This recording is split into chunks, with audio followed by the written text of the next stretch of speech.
Bonjour à tous et puis merci de m'avoir invité. En fait, j'étais sur France Culture ce matin pour la matinale et un peu sur la même question en fait sur quel sera le jour d'après, et j'ai rebondi sur une phrase du président Macron le 16 mars dernier quand il disait en fait, vous savez, le jour d'après, quand on aurait réussi effectivement à passer cette passe difficile, ne sera pas un retour au jour d'avant. Alors vous imaginez pour un écologue comme moi comment ça peut me faire plaisir. On verra dans les faits ce qui va se passer. Donc, on a démarré comme ça ce matin sur France Culture. Et puis, on a balayé ces questions aujourd'hui sur le non-respect du vivant et de la biodiversité d'un côté, et puis la mondialisation dans la rapidité de la transmission du système. Alors, ce Covid-19, là, c'est un virus qui est bien connu, de la famille des coronavirus, il y en a plusieurs. On a eu pas mal d'épidémies depuis quelque temps. Il faut bien voir que c'est ce qu'on appelle une zoonose. Une zoonose, c'est le fait qu'un pathogène, une bactérie, un parasite ou bien un virus, ici en l'occurrence, passe d'un animal à l'humain. Et en l'occurrence, ici, pour ces zoonoses à partir de coronavirus, il y a souvent deux porteurs animaux. Alors, la première question qu'on va se poser, c'est que ça vient d'où ? Alors, c'est clair, les séquences. Il est petit, ce virus. Il contient 15 gènes, 15 petits gènes en ARN. C'est un rétrovirus. Et nous, en humain, c'est à peu près un peu moins de 30 000 gènes. Et 15 petits gènes, excusez le terme, sont en train d'emmerder l'humanité et de mettre à genoux nos économies. Et j'aime beaucoup ça. Dans la réflexion, dans l'ironie, je ne me marre pas du tout de ce qui se passe en ce moment. C'est très préoccupant, tous ces confinements aussi, parce que c'est compliqué le confinement. On va y revenir tout à l'heure aussi. Je vois les problèmes, tu parlais des femmes, Arnaud, les violences conjugales, c'est monstrueux. Et puis, il y a des gens qui pètent les plombs, on le voit tous les jours. Donc, la réaction du confinement, elle est liée à une impréparation, bien évidemment, face à une telle pandémie. Alors, il vient de chauves-souris. Ce sont des virus de chauves-souris. Alors, on me posait ce matin la question, pourquoi les chauves-souris ont-elles autant de virus ? Il y a combien de chauves-souris ? 1000 espèces sur la Terre, un peu plus de 1000 espèces. On connaît plus de 5000 mammifères. Alors, ça surprend beaucoup les gens. Plus d'un mammifère sur 5, c'est une chauve-souris. Elles sont mal connues. Et quand on regarde aujourd'hui les nouveaux mammifères qu'on décrit chaque année, plus que des oiseaux qui sont décrits, c'est souvent des petites musaraignes, des petites souris ou des chauves-souris, souvent de zones de forêt tropicale. Alors, pourquoi est-ce qu'elles sont porteuses de virus ? Pour des raisons très simples, c'est qu'elles vivent, elles sont assez récentes dans l'histoire de l'évolution, les chauves-souris. Les plus anciens fossiles remontent à 55 millions d'années. C'est juste un petit peu après les primates. Et elles vivent en colonie, dans des grottes refermées. Alors, les plus grandes sont assez grandes, des grandes roussettes, qui sont des mangeuses de fruits qu'on consomme sur les marchés africains, asiatiques ou latino-américains. Mais beaucoup sont petites. Et ces animaux de quelques dizaines de grammes sont capables de vivre 40 ans. Donc, ces virus installés dans ces chauves-souris font qu'elles sont porteuses, elles les échangent en permanence, elles ne sont pas affectées par ces virus, elles ont de très bonnes barrières immunitaires. Le problème, c'est que ça ne se produisait pas parce qu'on leur fichait la paix. Les humains n'allaient pas les ramasser pour les bouffer. Et qu'est-ce qui s'est passé ici, là ? C'est que des virus de chauves-souris ont été amenés par des chauves-souris vivantes, conservées dans des marchés, dans des conditions indignes, épouvantables, de promiscuité d'animaux vivants. Et ce qui s'est passé, c'est que la séquence du Covid-19, c'est aussi une séquence d'un pangolin. Un pangolin, c'est un petit mammifère, enfin petit, ça fait à peu près 1 mètre. Il y a 8 espèces connues, 4 en Afrique et 4 en Asie. Et quand on regarde aujourd'hui ce qu'est la carte génétique de ce virus, c'est quelque chose qui s'est croisé entre des chauves-souris et des pangolins. Et c'est là que l'humain est ahurissant. On me disait l'autre jour, où le président Macron avait dit, lui, nous sommes en guerre contre le virus. Moi, je dirais, on est en guerre contre nos comportements de folie qui ont fait que ces animaux ne devaient jamais se rencontrer. Vivants, bien sûr. Donc, on a mis des pangolins vivants dans des conditions épouvantables, au-dessus des cages avec des chauves-souris. Elles ont fait caca sur les pangolins. Et puis, on a consommé, effectivement, des pangolins avec de l'urine de chauve-souris ou des fesses de chauve-souris. Les mutations sont produites. Un virus, il mute 4000 fois plus vite qu'un mammifère ou une plante. Ça va très, très, très, très vite. Et puis, c'est apparu. Donc, première remarque, ça n'aurait jamais dû apparaître. C'est bien lié à un comportement indigne de l'humain qui fait ces marchés épouvantables. La Chine a décidé depuis d'ailleurs de terminer. On n'a plus le droit d'avoir des marchés d'animaux vivants. Mais n'empêche qu'ils ne règlent pas le problème d'introduction de parties d'animaux morts, comme les cornes de rhinocéros ou les écailles de pangolin sur les marchés. Et puis, ça n'aurait pas dû se produire. Ça s'est produit. Deuxième cause, ça aurait dû rester très confidentiel sur un petit marché chinois quelque part. Et aujourd'hui, ce qui est ahurissant pour moi, ça s'est produit ça en novembre 2019. C'est pour ça qu'on l'appelle le Covid-19 de 2019. 3 mois après, il a fait le tour du monde. Quand on dit la longue litanie, il y a aujourd'hui presque 4 milliards d'humains confinés comme nous là ce soir. C'est ahurissant. Donc, deux remarques. Le comportement indigne de l'humain sur ces marchés, d'animaux exotiques rapidement mêlés à des animaux domestiques. Et quand on regarde aujourd'hui ce qui s'est passé sur les pandémies récentes, je vais laisser les pestes noires du Moyen-Âge, c'était effectivement des petites gerbilles du désert, des petits rats kangourous qui ont été éradiqués. Là c'était une bactérie. Le bacille de la peste est passé effectivement de la gerbille au rat, qui était asiatique, le rat noir en particulier. Et ce sont les puces de rats qui, une fois que les rats ont été effectivement aussi exterminés, sont passés des rats aux humains et ont amené les pestes noires au Moyen-Âge, donc avec les premiers arrivées de rats massivement d'Asie à ce moment-là. Après les pestes noires, c'était H1N1. H1N1, c'est un autre virus, c'est un virus celui-là, effectivement, qui vient aussi de chauves-souris, qui a été amené aussi par des chauves-souris et par des oiseaux.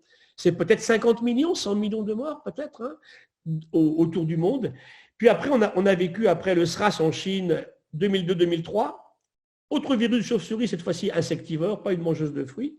Et le second porteur, c'était la civette palmiste masquée, petit animal, un petit mammifère amené qui ressemble un petit peu à une genette, qui l'a transporté aussi. Après, on a eu le MERS-CoV, donc en Arabie Saoudite, l'autre intermédiaire était le dromadaire, après la chauve-souris, 500 morts. Et puis après, on a eu bien sûr le H1N1 numéro 2, qui ressemblait beaucoup à la grippe espagnole du début du XXe siècle, qui est passé effectivement à partir de canards sur des porcs en Asie, avec des gros problèmes à Singapour et puis également en Malaisie. Et puis ensuite, il y a eu bien sûr le Nipah, qui est un autre virus qui est très, très, très agressif, de chauve-souris aussi. Il est passé par le cochon en Malaisie. Et puis, il y a eu bien sûr aussi un H1N1 au Mexique, aussi passé par les porcs. Donc, on est sur quelque chose où la non-considération de la biodiversité, l'irrespect de ce vivant non humain a amené à des conditions d'apparition de ces virus. Et on sait, quand on me disait on ne sait pas, c'est pas vrai. L'OMS en 2003 a bien écrit en toutes lettres, nous serons à la merci de pandémies dans les années 2020-2040. Et je relisais cette semaine un rapport français du Comité national consultatif d'éthique de 2009. Ils décrivent exactement ce qui se passe en ce moment. Nous savions que ça allait arriver, bien sûr. Et celui-ci, il est très infectieux, il est méchant, mais quand même pas trop, si on compare justement à ce que j'expliquais tout à l'heure pour ce Nipah-là, effectivement, qui a été quand même très, très, très, très, très embêtant.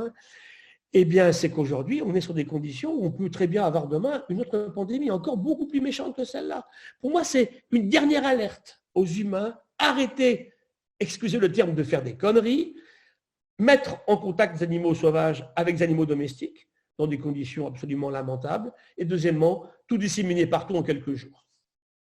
On voit qu'au début, c'est un virus qui vient des animaux, consommés par les humains. On a longtemps dit que c'était un virus qui se passait d'humain à humain, sauf qu'il y a eu un tigre dernièrement qui lui-même a été affecté. Des chiens et des chats aussi. Des chiens et des chats. Donc, je rappelle que n'abandonnez pas vos animaux et que la SPA est ouverte aujourd'hui. Mais est-ce que ça veut dire, est-ce que tu présumes que c'est un virus qui pourrait demain se répartir sur l'ensemble du vivant? Non, je n'irai pas jusque-là, parce que même s'ils passent à des chats ou des chiens, c'est surprenant, c'est intéressant à regarder. Bon, d'abord, quelle est la cible chez l'humain? Quand on regarde aujourd'hui les décès, ce sont des personnes âgées, plus des 3/4, c'est des gens qui ont 80 ans. Ils touchent très peu les enfants, ils touchent beaucoup plus les hommes que les femmes, ça c'est extrêmement intéressant également à considérer. Et sur à peu près, je dirais, 85% des humains qui le rencontrent, il est bénin. C'est quelque chose qui n'est. D'ailleurs, c'est ce qui a fait dire au début que ce n'était pas un virus méchant, que c'était une petite grippe. Mais sur les 15% qui restent, oui, il n'est pas bénin. Et on se rend compte que ces 15%-là, sont des gens qui ont des fragilités physiologiques. Des personnes âgées, on l'évoquait tout à l'heure, on voit le massacre dans les EHPAD, par exemple. Si l'EHPAD est bien maintenu en dehors du monde, c'est superbe. Le confinement est total avec leurs soignants. C'est un rude travail de ces gens qui s'occupent de ces personnes âgées. Je les admire énormément. Tous ces soignants aujourd'hui, il faut leur rendre grâce pour ce qu'ils font, alors qu'on les néglige depuis pas mal de temps aussi. On va y revenir tout à l'heure. Et puis, bien sûr, aussi, c'est des gens, il y a quelques gens jeunes, il y a quelques enfants, ça arrive aussi, mais ces formes graves qui passent dans les poumons correspondent à des gens qui sont hypertendus. On a également, les fumeurs sont beaucoup plus touchés aussi, hein. Des gens qui avaient réussi à récupérer de cancer. On est sur des gens fragiles que nos méthodes modernes médicales, heureusement, nous permettent de garder avec nous, avec des considérations de vie, je dirais, classiques, hein, avec leur famille, avec leur travail et les autres aussi. Et là, ça touche des gens, 15%, c'est gigantesque. Et quand on voit aujourd'hui le problème, quel est le problème de la France aujourd'hui? C'est qu'on doit hospitaliser en conditions dramatiques des gens. D'abord, on dépasse le nombre de lits qui étaient accessibles pour ces questions particulières. On les garde longtemps, hein, c'est au minimum 5, 6, 10 jours, quelquefois 2 semaines, hein, dans des conditions très difficiles. Et notre problème, c'est décréter ces pics pour qu'on ait tout le temps, sur un temps plus long, peut-être la possibilité d'hospitaliser dans de vraies conditions décentes ces personnes. Aujourd'hui, on arrive à des conditions où, en fait, ils sont partout parce qu'on n'a pas les conditions qu'il fallait pour faire ça. On n'a pas eu de prévision. Quand on voit nos soignants qui n'ont pas de masque, où sont les tests de dépistage? Pourquoi des pays comme Taïwan, 23 millions d'habitants, moins de 5 morts? Ils sont aux portes de la Chine. Dès le départ, tout le monde avait un masque. Les tests de dépistage ont été faits. Ils ont fait des trackings aussi pour savoir qui on avait rencontré. La Chine a réagi aussi, mais très violemment, dans des conditions qui sont insupportables. Ce n'est pas le cas de Taïwan ou de la Corée. Hein. Ce sont des démocraties comme un autre. Donc, on ne me dise pas qu'il faut un État totalitaire pour s'en sortir. Ce n'est pas vrai. Chez nous, on a une impréparation qui a été liée au fait que, alors qu'on savait que ça pouvait venir, on avait été prévenu, on n'a pas fait ce qu'il fallait. Et puis aujourd'hui, c'est pour ça que j'admire tellement le corps médical aujourd'hui, qui malgré le fait qu'on ne les a vraiment pas respectés depuis pas mal de temps, font un travail exceptionnel. Donc c'est là que tout ça mis bout à bout amène à la situation actuelle. Mais en fin de pandémie, il faudrait bien se poser la question, pourquoi les pays scandinaves sont touchés comme ça? Pourquoi le Portugal beaucoup moins que l'Espagne? Pourquoi la trilogie Italie, France, Espagne aussi touchée? Et puis aujourd'hui, ce sont les États-Unis, la Grande-Bretagne aussi considérablement. Donc là, il y a vraiment des questions, et il faut absolument un débat scientifique. Hein, c'est pas... Moi, ce qui m'énerve beaucoup aujourd'hui dans ce qu'on discute, et c'est pour ça que j'ai accepté de venir avec vous, c'est que j'entends que des gens qui donnent des opinions. Sans science, on ne peut pas avancer sur des questions qui sont comme celle-là. Est-ce que dit Étienne Klein, je ne suis pas... Oui, très bien dans ce petit papier cette semaine, oui. Et alors, on va revenir sur le monde d'après, mais on va essayer de partir sur une autre planète, on va essayer sur la nôtre, mais sur un autre univers. Et la question étant, quand les arbres, quand le vivant de manière générale est agressé, il a tendance à jouer collectif. L'exemple que tu avais donné à un moment, c'est ces arbres qui, lorsqu'ils se font brouter, envoient un signal sur 2 kilomètres, je crois. Comment est-ce que ces animaux, comment est-ce que le vivant de manière générale réagit collectivement lorsqu'ils sont en situation de stress? Comme tu viens de le dire, il n'y a pas que les animaux, hein, puisque des arbres ne sont pas des animaux, ils sont capables de faire des choses exceptionnelles. Ce travail avait été assez fantastique, parce qu'on s'est rendu compte qu'un arbre accepte un certain broutage. C'est-à-dire que c'est normal qu'un arbre soit brouté par un mammifère qui vient le manger, mais jusqu'à un certain point. Il y a un moment où l'arbre décide que ça commence à bien faire, hein, il ne faut pas le défolier complètement, et là, il va émettre par ses racines une substance qui rend l'arbre complètement immangeable pendant 24 heures. Jusque-là, ça va, c'est déjà pas mal, hein. Mais on s'est rendu compte que par des gaz très volatiles, de l'éthylène, en fait, qui passent par les ramures supérieures de l'arbre, il prévient les arbres d'à côté, qui émettent la même substance et qui deviennent immangeables sur une surface assez importante. On s'était rendu compte avec des élans du Cap, des grandes antilopes en Afrique du Sud, qui en fait, sur un grand parc fermé, finissaient par mourir de faim. Alors, le vétérinaire se posait des questions en disant « mais comment ça se fait? C'est pas possible, ils ont de la place ». Et en les regardant bien, ils se rendaient compte qu'ils commençaient à brouter des arbres, et après, ils passaient à plusieurs kilomètres de là pour commencer à en brouter d'autres. Et c'est comme ça qu'est née cette idée de transmission d'informations pour protéger aussi les autres. Et quand on arrive au bout de la réserve, eh bien, tous les arbres étaient immangeables pendant 24 heures. Donc, quand on est herbivore, il faut manger beaucoup plus que simplement quelques heures sur 24. Donc, ce travail est parti comme ça, et on s'est rendu compte que c'est très généralisé dans le monde vivant. Sur les fourmis, c'est bien connu. Par exemple, les fourmis, quand elles vont commencer elles le savent, les fourmis. Elles commencent à manger une feuille, et en fait, pour que l'arbre ou la plante de la feuille en question n'ait pas le temps d'émettre sa substance qui vient des racines, elle découpe d'abord la feuille. Vous verrez quand vous allez vous promener dans la nature prochainement, vous verrez le nombre de feuilles coupées. Pourquoi ils ont coupé des feuilles comme ça? Ben simplement parce que la feuille, une fois décrochée, ne peut plus recevoir la substance qui va la rendre immangeable. elles reviennent après, ils bouffent toute la feuille qui ont été découpées comme ça. Elles se précipitent pour tout découper à l'avance. Et on a une infinité d'exemples qui sont comme ça. Donc face à l'agression, c'est vrai que les animaux qui sont grégaires, hein, ce n'est pas le cas de tous les animaux, hein, quand on vit toujours tout seul, on ne la fait pas collectif, comme on disait tout à l'heure. Il y a des réactions vraiment du groupe assez exceptionnelles. Alors d'abord, on peut aborder des espèces très très évoluées, je n'aime pas trop le terme, mais proches des hominidés par exemple, qui font partie même du même groupe que sont les chimpanzés ou les bonobos. On se rend compte que ces animaux, quand ils contiennent au niveau du groupe des animaux blessés, souvent ils ont été pris en fait dans un piège, hein, ils ont perdu une main, un pied, quelquefois deux mains, hein, ou deux pieds, ou une main, un pied. En fait, pour ces animaux qui sont fragiles, eh bien, ils s'en occupent. C'est-à-dire que quand ils arrivent sur un nouveau figuier, ils vont laisser l'animal malheureux qui est diminué aller en haut pour manger ses figues. Eux vont se répartir sur la partie basse de l'arbre pour le laisser manger. Donc, il y a vraiment un jeu très collectif pour garder ces animaux qui sont estropiés avec eux. Il y a plein de cas connus ici, par exemple, chez des buffles africains attaqués par des lions où ils feront face. Et le lion, il peut tuer un buffle, ou même des fois, il n'arrive pas à le tuer parce que l'ensemble de la communauté, il tue des lions. Hein. Attaquer un buffle, ce n'est pas de tout repos pour un lion. Hein. Les girafes également vont se défendre, même si elles sont beaucoup moins en groupe qu'un troupeau de buffles, bien sûr. Hein. Des antilopes le font aussi. Donc, il y a une communication animale tout le temps chez les antilopes de savane africaine. Il y a un ou deux guetteurs hein, qui sont dans la colonie. On connaît bien le cas aussi de ces petits animaux qu'on appelle les suricates, vous savez, un peu comme les chiens de prairie. Là. Il y a toujours des guetteurs. Ou les marmottes qui sifflent. Hein. Et dès le moment où le prédateur se profile à l'horizon, hop, le sifflement ou le cri, tout le monde disparaît. Donc, il y a une organisation de groupe pour faire face, en fait, aux agresseurs. Ce qui laisse le temps aux autres de consommer, de manger tranquillement pendant ce temps-là, parce qu'ils ne peuvent pas être en perpétuel stress. Même si, sur le principe du carnivore qui mange l'antilope qui est herbivore, ça marche parce qu'il y a toujours beaucoup plus, bien sûr, d'antilopes que de lions, ça c'est clair. Mais s'ils étaient constamment en état de stress, ça ne marcherait pas. Donc, ce qui est clair, c'est que ces animaux savent quand un lion est repu. Hein. Il y a aussi un comportement de groupe qui fait que des zèbres et des antilopes vont les boire au même moment, au même point d'eau, sans inquiétude. Le lion ne va pas attaquer à ce moment-là, ou la panthère en l'occurrence. Hein. Donc, tous ces comportements-là font que, organisés en groupe, ça marche finalement très bien. C'est vrai aussi, bien sûr, pour la faune arctique.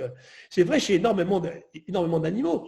Quand Tara Océan, nos amis de Tara, ils sont partis en 2009 et ils sont rentrés en 2013, le premier tour du monde, où ils ont séquencé donc l'océan mondial, hein, la surface de l'océan, sur des micro-organismes, des virus justement, des bactéries et des micro-algues, ce qu'on appelle des protistes. Hein. Ce sont des grosses algues, plus grosses que des bactéries, mais avec un noyau. Les levures, par exemple, ou ces micro-algues que j'évoquais à l'instant, on s'est rendu compte, quand ils ont travaillé sur les relations entre ces communautés de micro-algues, il y avait infiniment plus de symbiose, de mutualisme, de commensalisme, d'entraide que de compétition. Et c'est vrai que quand on fait dire à Darwin, le darwinisme social, c'est une invention récente, ça n'a pas de sens. Les entreprises ne sont pas là pour se taper sur la figure en permanence. Ça ne marche pas. Dans le monde vivant, il y a infiniment plus d'entraide que d'agression permanente. Ça existe. Hein. Tara, au retour de Tara, il disait que les diatomées, qui sont certains protistes marins, des microalgues marines, sont assez antisociales, hein, parce que quand elles trouvent qu'il y a trop d'algues qui ne sont pas diatomées, elles produisent une substance très vénéneuse qui tue tout le reste sauf elles. Donc ça existe, mais c'est très particulier. Donc c'est là qu'il faut dire en fait aux gens qui nous écoutent que cette légende de la nature méchante, agressive, ça ne tient pas debout. Simplement, il y a des cas d'agression. Il est évident qu'un guépard qui tue un impala, c'est violent, mais c'est dans l'ordre des choses, en fait, hein. Ce qui se produit aujourd'hui, c'est que l'humain intervient à tous les niveaux et arrive à complètement rendre ces relations délétères en écrêtant une partie de la population, par exemple. Et on montre très bien que quand la biodiversité s'effondre, ça crée ces situations de pandémie en laissant la place aux opportunistes. Et bien sûr, quand on est un pathogène, si on n'est pas opportuniste, on ne vit plus. Hein. Il faut savoir tirer parti d'une situation. C'est ce qui se passe aujourd'hui. Donc c'est vrai que dans le monde végétal, dans le monde animal, je pourrais vous en parler pendant très longtemps. Il y avait par exemple un exemple sur les papillons d'Amérique du Sud qu'on appelle les itomiides. Alors eux, c'est une relation plante-animale. C'est super intéressant. Oui, tout à l'heure, je vous disais que les arbres vont tolérer un niveau de broutage. Hein. C'est-à-dire qu'il laisse faire. Il émet sa substance pour le rendre immangeable que quand il trouve que ça va assez. Hein. Il faut qu'il refasse sa ramure pendant quelques temps pour à nouveau se faire manger par quelqu'un d'autre. Chez ces papillons, en fait, la femelle, quand elle a été fécondée par le mâle, elle pond sur des fleurs de passiflora. Vous connaissez les passiflores, les fleurs de la passion. Et quand la femelle a fécondé, a déposé ses œufs, elle dépose une concrétion qui va sécher à l'air libre et qui est un signal pour une autre femelle. Ne viens pas pondre là, il y aura surpopulation de petites chenilles. Et ça marche très bien. Mais ce qu'on a découvert il y a quelque temps, ce qui est assez fabuleux, c'est la réponse du monde végétal au monde animal, c'est qu'il y a une passiflore de la jungle qui naît dès le départ avec quelque chose de végétal, qui ressemble à s'y méprendre à ce que dépose la femelle du papillon. Elle n'est jamais bouffée par les chenilles. Donc c'est là que cette communication en permanence du règne vivant, animaux entre eux, plantes entre elles, animaux, plantes, animaux, est extraordinairement intéressante. Et c'est pour ça qu'ils sont là. C'est là que l'humain, dans son arrogance, imagine qu'il n'y a que lui qui peut faire des choses comme ça. Je vais être un peu trivial en vous disant, s'ils étaient cons, ces arbres, ces papillons, et puis ces animaux sauvages, il y a belle lurette qui ne serait plus là, en fait. Donc beaucoup plus d'entraide que de compétition. On a vu pendant les feux dramatiques en Australie un animal très mignon, au demeurant, qui, alors je ne sais pas, la question étant est-ce que c'est vrai ou pas vrai, qui a priori ouvrait son terrier à d'autres animaux pour pouvoir les protéger. Oui, pourquoi pas, bien sûr. Alors, est-ce qu'il faisait sciemment, c'est ça la question. En tout cas, quelque part, son instinct lui disait que c'était bien de laisser les autres se réfugier avec lui, bien sûr. Oui. Alors la question, c'est est-ce qu'un prédateur peut rentrer aussi dans cette terrier en particulier? Peut-être que oui. Hein. Je raconte souvent cette histoire des grands poissons prédateurs, des grands requins, par exemple, ou des grands poissons océaniques, qui ont des stations de nettoyage. Ce sont des labridés, la famille, ce qu'on appelle les vieilles en France, les petites vieilles, ou les grosses vieilles, il y a des poissons qui sont gros ou petits. Ces labridés ont souvent des nettoyeurs. Leur boulot, c'est d'aller recevoir la visite d'un monstre qu'ils mangeraient en dehors du système classique, hein, et ils nettoient de ses parasites. Ils rentrent dans la gueule ouverte, hein. Il rentre dans les branchies, il fait le tour, il mange tout. L'autre se laisse faire. Il fait la queue pour passer à la station. Il s'appelle ça en anglais cleaning fish. Hein. Donc on vient à la station de nettoyage et ça marche très bien. D'ailleurs, à un moment, quand les Norvégiens avaient eu des problèmes de parasites sur les saumons d'élevage en Norvège, ils avaient mis justement dans les cages de saumon quelques poissons cleaners comme ça, qui nettoyaient les saumons en élevage de leurs parasites. Donc en fait, cette entraide-là, elle est partout, quoi. Et là, le prédateur, parce que bien sûr, ça a été regardé. Est-ce qu'il triche le prédateur? Est-ce que quelquefois, il va bouffer le cleaner fish, celui qui le nettoie? Ben, quand il fait ça, ça ne dure pas très longtemps parce qu'il ne sera plus jamais nettoyé, en fait. Hein. Je ne dis pas que ça n'arrive jamais, mais très rarement. Sinon, ça ne marcherait plus depuis longtemps, en fait. Chacun y trouve un avantage. Celui qui est nettoyé, ben, évidemment, il est tout content. Hein, et celui qui nettoie, il bouffe, effectivement. C'est également ce qu'on appelle la phorésie. La phorésie, c'est la capacité d'un animal à en transporter d'autres. Un bel exemple en mer, ce sont les rémoras, hein, ces poissons en particulier, qui ont une grosse ventouse et qui se collent sur les baleines, qui se collent sur les requins, sur les tortues marines. Elles ont 2 ou 3 gros rémoras dessus et ils font le tour du monde avec leurs tortues, avec leurs baleines ou bien avec leurs requins. Ils se décrochent et puis ils vont en prendre un autre. Hein. Ils ne payent pas l'autobus, mais ils le prennent en permanence. Et là aussi, c'est une entraide et jamais le requin va bouffer effectivement ces rémors. La tortue non plus. Donc c'est vrai qu'il les transporte. Là, l'avantage est plus pour le transporter que pour le transporteur. Un joli cas aussi d'entraide et de mutualisme, c'est le cas des petits poissons clowns, hein, qui sont tellement jolis en couleur, on les aime tous, c'est Nemo, hein, le petit poisson de dessin animé, qui vit dans des anémones super toxiques, mais dont le venin n'affecte pas le poisson clown. Alors, double intérêt, pour l'anémone, ce petit truc-là sort de temps en temps, attire un gros prédateur qui vient sur l'anémone foudroyé par son venin, et le petit poisson aura les restes du repas. Et le petit, lui, il est protégé au sein de l'anémone et il n'est pas bouffé par les gros. Donc, il y a plein d'exemples comme ça en permanence. On voit que ce qui sort en fait de ça, c'est qu'il n'y a pas d'intention néfaste dans le monde du vivant et qui amène à des questions que je vois aujourd'hui. C'est, alors, on va prendre le Gilles-Boeuf son côté philosophique, mais à ton sens, qu'est-ce qui pourrait inspirer, qu'est-ce qu'on devrait s'inspirer aujourd'hui, de quoi on devrait s'inspirer, aujourd'hui du vivant pour corriger peut-être ce qui existe aujourd'hui, ce que les humains provoquent? Alors, néfaste, c'est un mot que je n'utiliserai pas parce qu'il n'y a pas de méchanceté, d'ailleurs, tu le sais très bien. Mais par contre, il peut y avoir des situations qui soient effectivement assez ambiguës. Les animaux peuvent tricher. Chez les chimpanzés, c'est connu. Hein. Ils ont un sens aigu de l'injustice, par exemple. Je donne un chocolat toujours aux mêmes et pas aux autres, ça c'est terrible. Hein.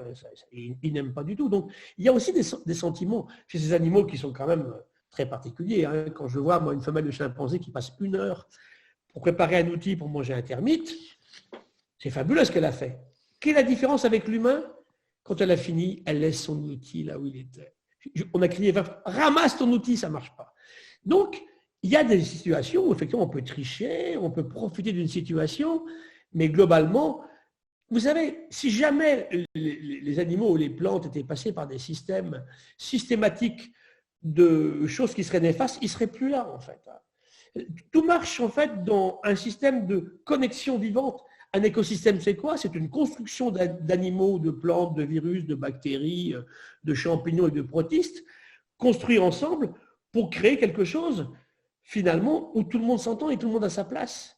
Hein, on le voit, par exemple, sur une forêt, par exemple, ou sur un récif corallien. Mais il n'y a pas que la vision. Par exemple, le grand acousticien du vivant, Bernie Krause, quand on avait fait son exposition à la Fondation Cartier, nous dit les sons. Un animal ne chante pas à n'importe quel moment, un oiseau, un criquet.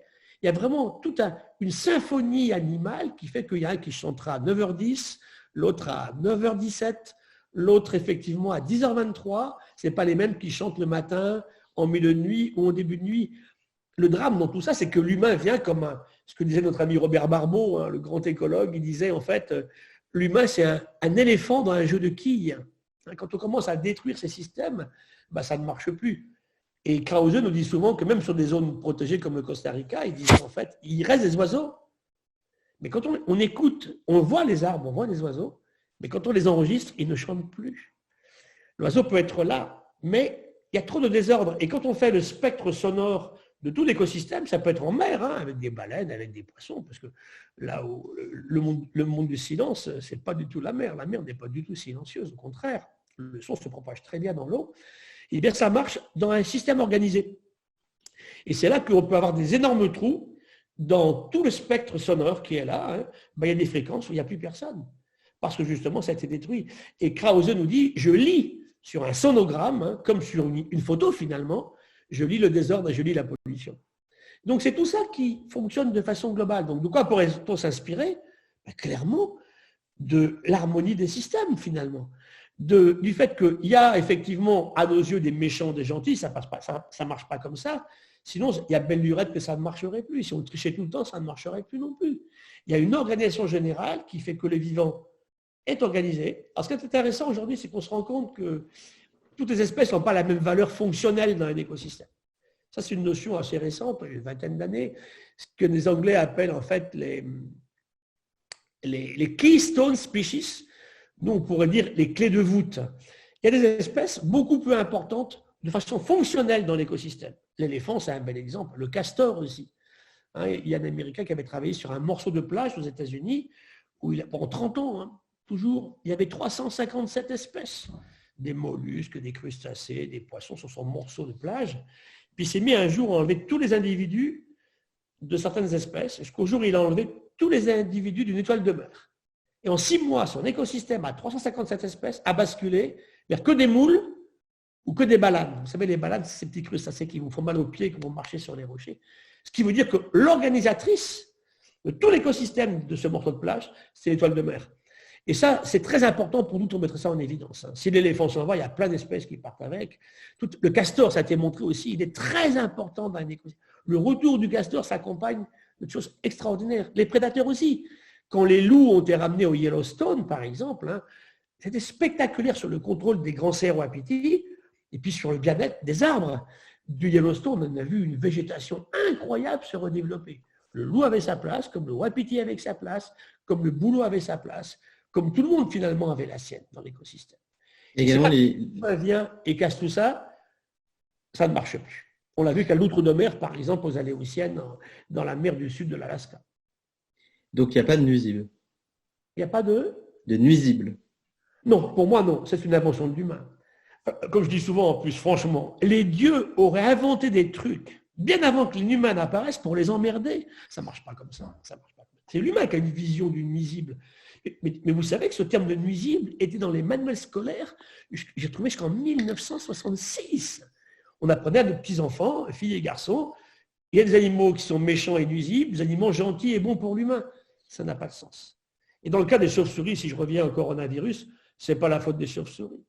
Le vrai ennemi, c'est le comportement de l'humain vis-à-vis des chauves-souris, qui ne manquent rien à personne, qu'on leur fiche la paix dans leur grotte, là où elles vivent, en fait. Mais notre ennemi, je le dis encore une fois, c'est notre comportement à nous. De quoi peut-on s'inspirer? Je dirais du système vivant qui fait qu'il est capable en permanence de muter, de changer, de s'adapter. Et je concluais ce matin ma diatribe là, sur France Culture, vous l'écouterez. Je disais finalement, vous savez, la grosse différence entre l'évolution du vivant depuis les origines de la vie, 4 milliards d'années, 4 000 millions d'années, hein, et l'humain, c'est que le vivant a subi des attaques incroyables. Il a failli disparaître, hein, ce qu'on appelle les grandes crises d'extinction, un volcanisme. Nos volcans actuels, c'est des bébés à côté des grands volcans qu'on avait à certaines époques de l'humanité, hein, à la charnière secondaire tertiaire, à la charnière aussi primaire secondaire, des tremblements de terre incroyables, des tsunamis monstrueux, le climat qui changeait incroyablement, ça prenait un certain temps, l'oxygène qui s'effondrait dans l'eau et dans l'air, qui entraînait des disparitions massives. Il a survécu à ça, le vivant.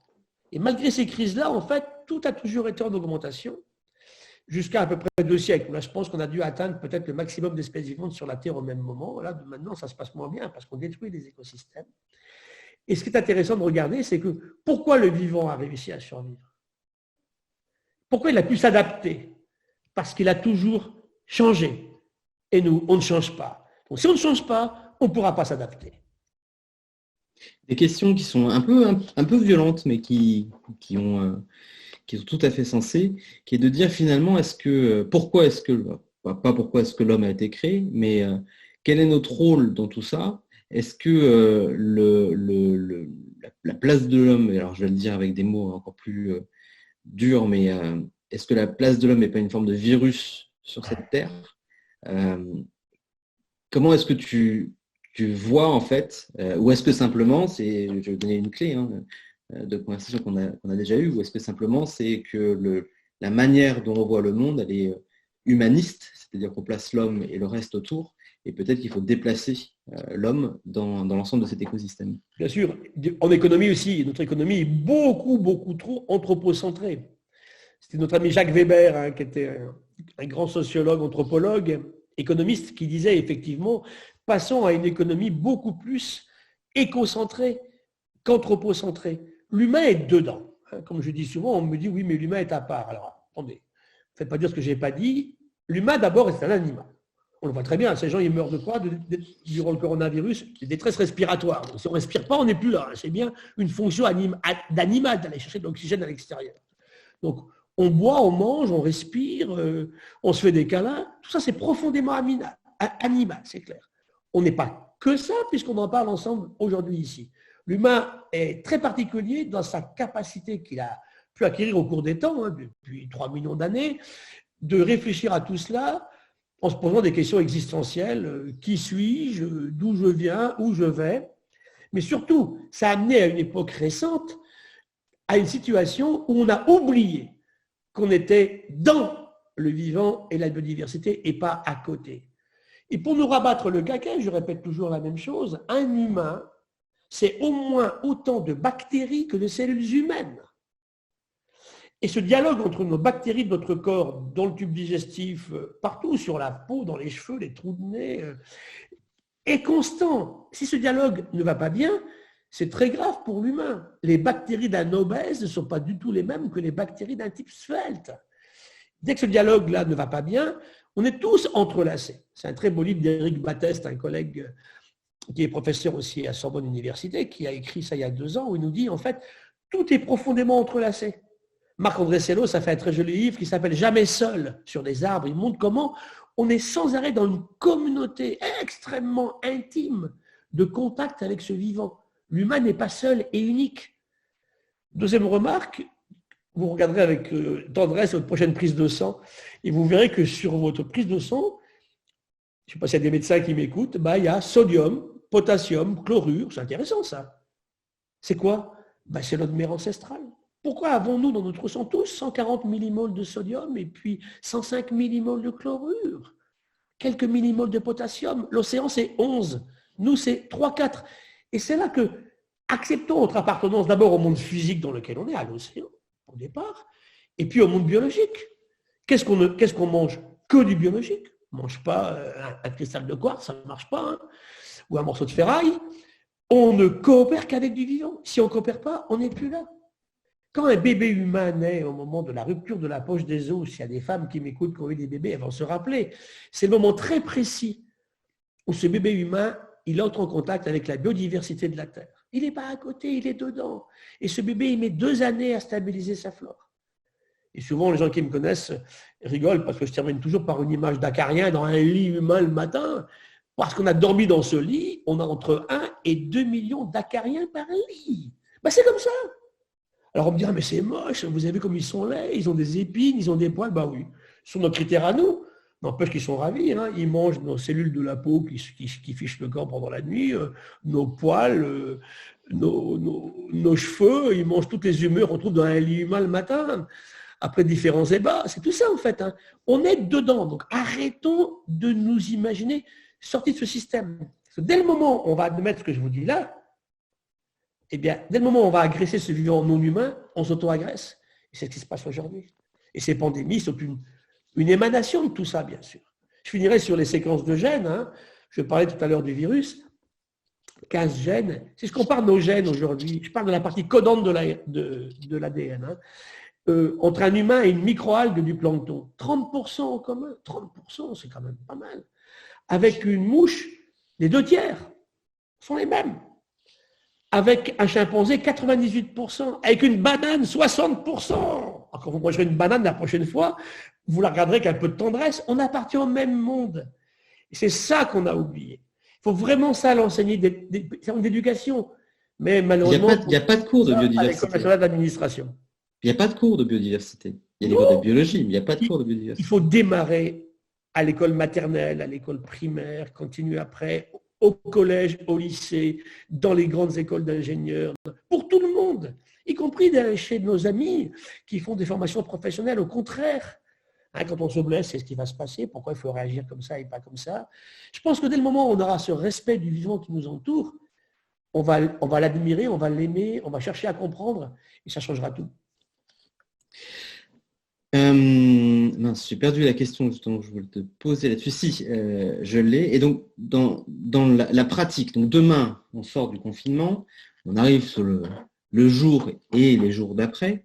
Déjà, une première chose, avant d'avoir ta vision, on va dire, macro, en termes de pratique, quand tu dis il faut que l'homme se comporte de manière cohérente, équilibrée avec l'humain, qu'est-ce qu'il faut qu'on fasse, nous? Qu'est-ce qu'il faut qu'on change chez nous au fur et à mesure du temps qui va passer? Je pense qu'il faut qu'on détruise 3 défauts gigantesques de l'humanité. Hein. D'abord, l'imprévoyance. Tous les jours, quand on fait quelque chose, une culture de l'impact. Si je fais ça, il peut se passer ça. Y réfléchir en permanence. Je vais trop vite en voiture. Hein. Je vais mettre ma poubelle là où il ne faut pas. Je vais me transporter dans des conditions qui sont pas du tout cohérente avec le mode de vie que j'ai envie d'avoir et avec mon bien-être. Culture de l'impact, imprévoyance. L'histoire du pétrole et du charbon, elle est typique. Quand James Watt invente la machine à vapeur, on est en 1784. Du jour au lendemain, il faut du charbon et du pétrole. Qui s'est posé la question à l'époque de se dire, le charbon, c'est l'accumulation de centaines de millions d'années de plantes, surtout durant l'époque carbonifère, il y a 345 millions d'années, stockés dans des gisements qui n'embêtaient personne. Le pétrole, des microalgues de l'océan, accumulés entre 250 et 25 millions d'années, tranquille.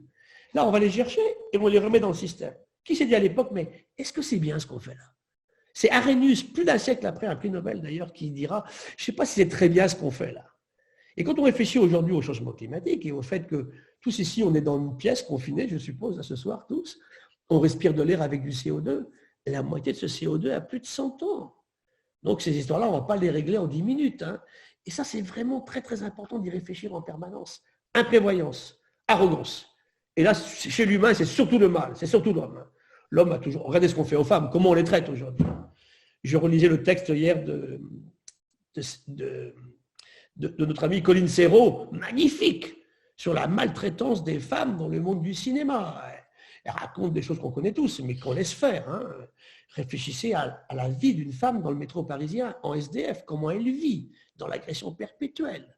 Hein, ces gamines qui vont chercher de l'eau tous les jours en Afrique sans recevoir de salaire, qui ne vont pas à l'école, qui n'ont jamais de propriété de terrain et qui font des mauvaises rencontres en route. Ça fait beaucoup. Hein. Ça fait partie de l'arrogance du mal chez l'humain, ça c'est clair. Et le troisième, on est toujours meilleur que les autres, alors on en paye les conséquences. Et le troisième défaut, c'est la cupidité. Alors malheureusement, les filles sont aussi cupides que les garçons. Hein. Donc là, c'est vrai que la cupidité, on veut toujours plus. Et ça, c'est pas possible. Moi, quand je suis avec des pêcheurs qui me disent, ben voilà, qui vivent très bien, hein. Il y a des pêcheurs qui gagnent très bien leur vie. Et moi, j'ai deux sœurs mariées à des marins-pêcheurs qui font un métier très difficile. Et quand on respecte la ressource, ça se passe très bien. Mais on me dit, voilà, je vais en mer tout le temps, mais je dis, pourquoi tu y vas aujourd'hui alors que tu as pris ce qu'il fallait? Oui, mais si je ne vais pas aujourd'hui, c'est un tel qui va prendre mon poisson. Ces mentalités-là, il ne faut pas les garder. Tout le monde n'est pas comme ça. Et c'est vrai qu'on est en train de changer doucement. Donc, il faut s'inspirer du monde animal qui ne fait pas ça. Il y a quelques cas d'animaux frénétiques qui tuent, et des requins, des fois dans une folie je dirais, sanguinolente, qui tuent plus que leurs besoins. Ça peut arriver chez des grands prédateurs, mais c'est très rare en fait. Hein. C'est vrai que c'est pris dans des choses qui dépassent sur un moment précis une réponse cohérente. Mais jamais comme le fait l'humain. Quand on traite un humain d'animal, c'est faux. L'animal est beaucoup plus noble. Alors, je ne suis pas quelqu'un en train de dire, comme disait Pacalet, vous vous souvenez, le pamphlet de 2006, hein, Pacalet, compagnon de Cousteau, qui disait « L'humanité va disparaître, bon débarras ». Donc, pour répondre à la question « Pourquoi l'homme est-il là ?» il n'y a aucune raison. L'homme est là, il a sa place dans le système, il a un énorme avantage, c'est qu'il est capable, lui, de diriger en partie son destin, c'est vrai. Il est capable de prévoir dans l'avenir, mais malgré ses qualités exceptionnelles intellectuelles, il continue à faire énormément de bêtises, en fait. Et ce qui se passe aujourd'hui, c'est vraiment la résultante de bêtises, c'est absolument clair. Hein. Comment va-t-on ensuite, bien sûr, être capable de corriger cela? Ça, c'est très important d'y réfléchir. Simon qui demande à quel point es-tu antispéciste? Non, pas du tout, moi, c'est pas mon truc. Moi, je ne suis pas du tout, au contraire, moi, je mets l'humain dans le système. Je ne suis pas antispéciste du tout. Je suis dans un système où l'humain a des modes de vie particuliers. En plus, je suis viscéralement anti-extrémiste de toute façon, hein, donc je ne tombe pas dans la travers par rapport à l'autre. Par contre, dans mon discours, c'est clair, il faut manger moins de viande. Ça, c'est clair, ça, c'est très sûr. Sauf pour le climat. Hein. Et puis, on voit manger des pangolins vivants, massacrer des chauves-souris. Éthiquement, je ne comprends pas, ça, c'est clair. Hein. Bon, qu'on élève, alors par contre, beaucoup trop d'animaux. Hein. 23 milliards de poulets, 1,5 milliard de vaches. Franck Courchon, qui est un excellent écologue que j'aime beaucoup à Orsay, nous dit, si on continue comme ça, en 2050, le seul animal qui va rester, c'est la vache. C'est quoi la biomasse, justement? La biomasse entre le sauvage et le... Si je prends en considération, on va remonter à 10 000 ans. Hein, quand l'humain s'arrête de bouger, les femmes commencent à faire beaucoup de bébés, on commence à faire les premières domestications. Le premier, c'est le chien, un petit peu avant, puis le chat, la chèvre, les moutons, puis les bovins, et puis les caprins, bien après le cheval. Le dernier, c'est le lapin. On va se rendre compte que les animaux domestiques mammifères de l'époque, avec les humains d'époque, on est à peu près 0,1% de la masse de tous les mammifères de la planète. À peu près 5500 espèces. Aujourd'hui, Arnaud, on est 95%. Donc, qu'est-ce qui reste comme place pour les autres? Et Franck Courchon nous dit, au rythme actuel, demain, le seul gros animal qui va rester, c'est la vache. Ah, c'est pas possible. Donc, c'est là, effectivement, qu'il faut une vraie réflexion sur la consommation de matière animale, ça c'est sûr. Mais de là, effectivement, à dire, il faut absolument que tout le monde fasse comme nous, non. On peut très bien, encore une fois, c'est une disharmonie, que quelqu'un ait un petit élevage d'animaux qu'il aime. Ça, je peux le comprendre très très bien. Ce que je combats, c'est les problèmes monstrueux d'élevage industriel, de poulets, bien sûr, de cochons ou de vaches. C'est 1000 vaches sur un petit territoire, ça n'a pas de sens. Et puis le bien-être animal, il est où là-dedans? La façon dont on les abat, c'est une vraie question qui me concerne tout à fait, bien évidemment. De toute façon, si on mange un animal qui est mal abattu, on ne mange que du stress. Et croyez-moi, la qualité de la viande n'est pas du tout celle d'un animal qui ne s'est pas vu effectivement abattre. Le mot abattre aussi est terrible hein, dans ce qu'on dit ici. Là. Puis arrêtons de trouver la nature comme étant uniquement une source, effectivement, de l'humain, de ressources hein, minérales ou bien vivantes, animales, végétales, tout ce que vous voulez. Il faut quitter cette idée-là. L'humain est dedans, il a reçu quelque chose. Le vivant est magnifique, il se reproduit en permanence. Mais on est tellement cupide en exploitant trop qu'on dépasse les capacités de renouvellement du vivant, la surpêche, la surexploitation des stocks de forêt, par exemple. Et dans ce cas-là, ça finit par être comme un cristal de quartz ou une mine de charbon. C'est fou. C'est ça qu'on a perdu, en fait. Et là, il faut s'inspirer du vivant, qui jamais fera de telles bêtises, bien évidemment. Le vivant, en fait, a des gros avantages par rapport à nous, que je vous donnerai tout à l'heure avant de terminer l'émission, si vous en laissez le temps. Ah oui, on fera la conclusion là-dessus. Dans l'actualité d'aujourd'hui, on voit que dans le monde d'après, les entreprises se posent la question de savoir comment elles vont réagir. On sent déjà des tensions entre ceux qui veulent changer les choses et empêcher que le monde revienne comme avant, et puis ceux qui sont dans un stress économique très très fort et qui veulent accélérer. Je pense par exemple aux compagnies aériennes. Aujourd'hui, comment est-ce que toi, niveau entreprise, comment est-ce que tu vois le monde d'après? Enfin, pas au niveau d'entreprise, d'ailleurs. Comment tu vois le monde d'après? Il se fait qu'au moment de Nicolas Hulot, il m'avait confié en fait la présidence du secteur environnement du trafic aérien. Et j'ai découvert des choses que je ne connaissais pas. D'ailleurs, moi, en premier plan, j'ai beaucoup pris l'avion, beaucoup trop. Hein. Il faut que je le prenne beaucoup, beaucoup moins dans le futur. L'avion, effectivement, rend des services certains à l'humanité, surtout par exemple pour des territoires comme la France, avec les territoires d'outre-mer. On ne peut pas aller à Tahiti en bateau en permanence ou aller aux Antilles ou bien aller à l'île de la Réunion. Donc, on a des besoins de trajets rapides, pas trop fréquents. Moi, ce que je dirais sur le trafic aérien aujourd'hui, c'est qu'il n'est pas question de revenir au nombre d'avions qui volaient jusqu'à présent. Hein. 20 000 avions au même moment autour de la Terre. Je suis désolé, ça, ce n'est pas compatible avec un bien-être de l'humanité. Le but, ce n'est pas de sauver la planète, hein. C'est de garder des conditions de vie de l'humain dans des conditions qui soient acceptables. Je suis également extrêmement dubitatif quand je vois des billets d'avion vendus à des prix de quelques euros. Ce n'est pas possible. Qui paye cela? Comment est-ce que l'environnement est pris en considération? Donc c'est vrai que je comprends l'inquiétude, bien sûr, parce qu'on me dit c'est des gens qui vont être mis au chômage, comment ça va se passer? Je pense qu'il faut trouver de l'harmonie. Par exemple, dans un pays quand même assez libéral, la Hollande, récemment, c'est comme le premier pays libéral au monde qui a pris une décision politique, plus d'avions, entre Amsterdam et Bruxelles. Chapeau, les trains marchent très bien. Donc je pense qu'il y a un tas de destinations où l'avion n'est pas du tout nécessaire en fait. Hein. Donc comment est-ce qu'on fait? Comment est-ce qu'on réfléchit à tout cela? C'est vrai que nos avions ont été bien améliorés, nos voitures aussi. On consomme de moins en moins de kérosène pour nos avions, les voitures de moins en moins d'essence ou de diesel, de moins en moins de bruit, de moins en moins de particules fines émises, de moins en moins de CO2. Alors, tout ça, c'est très vertueux. Le problème, c'est que si on double le trafic tous les 10 ans, ça ne marche pas. Donc, il y a une vraie réflexion à avoir là-dessus, sur les prévisions, effectivement, de développement. Ça, c'est très important. On va bientôt s'arrêter, puisqu'il est 55. Donc, peut-être, justement, tu voulais nous dire quelque chose sur ce mystère du vivant. Entre nos économies des humains aujourd'hui et le vivant. Et pour ça, il y a 5 ou 6 remarques à faire. En fait, le vivant est là depuis, on a dit, 4 000 millions d'années. L'humain depuis 3 millions d'années. Un peu avant on est sur des espèces, entre 3 et 5. Le vivant ne produit jamais une substance qu'il ne sait pas dégrader. Le vivant peut faire des poisons terriblement violents, qu'on arrête de dire la nature, tout est bon. C'est archi faux. Des choses horriblement violentes. Manger de l'aconite ou des amanites phalloïdes, vous verrez, ou de la digitale, c'est hyper toxique, des alcaloïdes puissants. Des cônes, des velas de cônes sont incroyables, ces coquillages des mers tropicales. Donc, mais la nature sait les dégrader, ces molécules. Donc, elle ne produira jamais un pesticide qu'on ne sait pas dégrader. Hein. Elle ne va jamais s'auto-empoisonner par ses produits. Deuxièmement, le vivant fait tout avec une énorme économie d'énergie. Une libellule, c'est mes chouchoutes, la libellule. J'avais fait une préface à un ouvrage. Très beau livre avec Thierry Marx. Où je raconte qu'elle vole à presque 100 km/h avec 2 watts. Elle est capable d'encaisser 30 G en accélération. Quand on vous centrifuge dans un manège, vous payez 10 € votre tour de manège, vous vomissez votre 4 heures, vous arrivez à 6 G, elle encaisse 30 G, ma libellule. Très peu d'énergie, Elle ne s'empoisonne pas avec les produits qu'elle produit.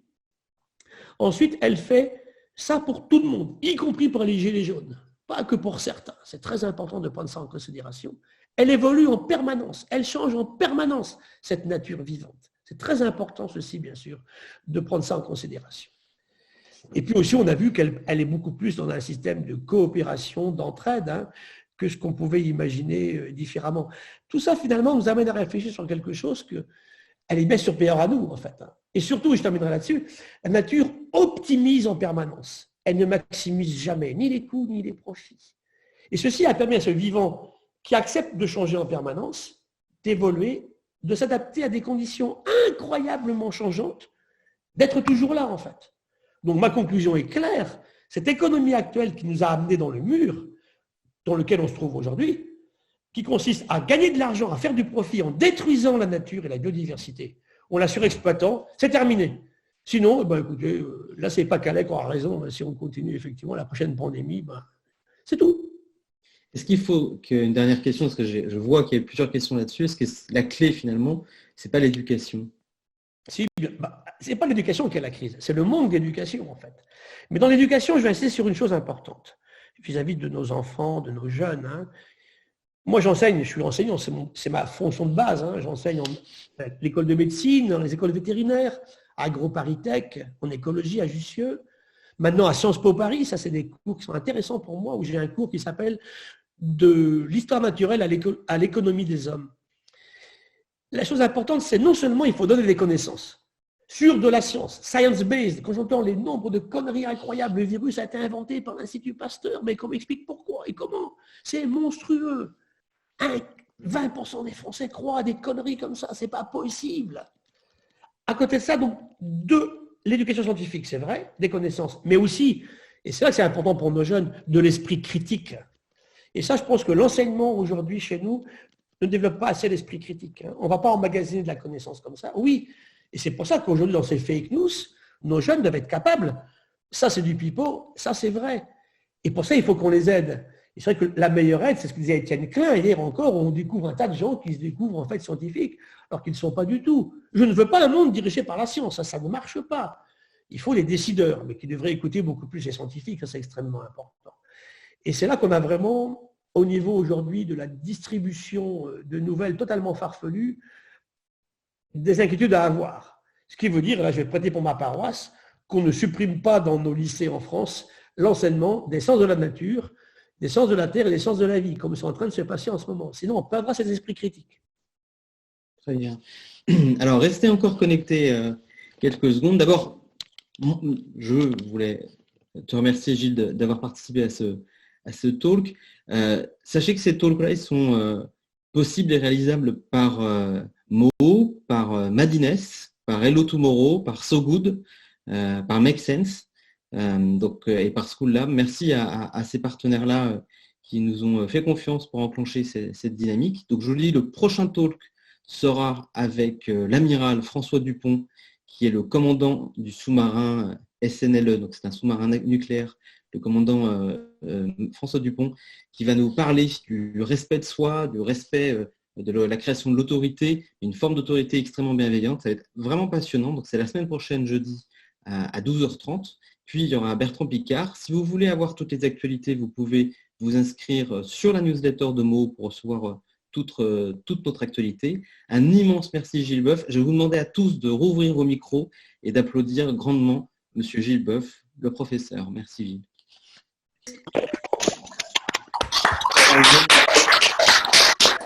Bravo, merci. Merci. Merci. Merci beaucoup. Merci beaucoup. Activer le micro de tous les participants. Merci à tous. Merci, merci.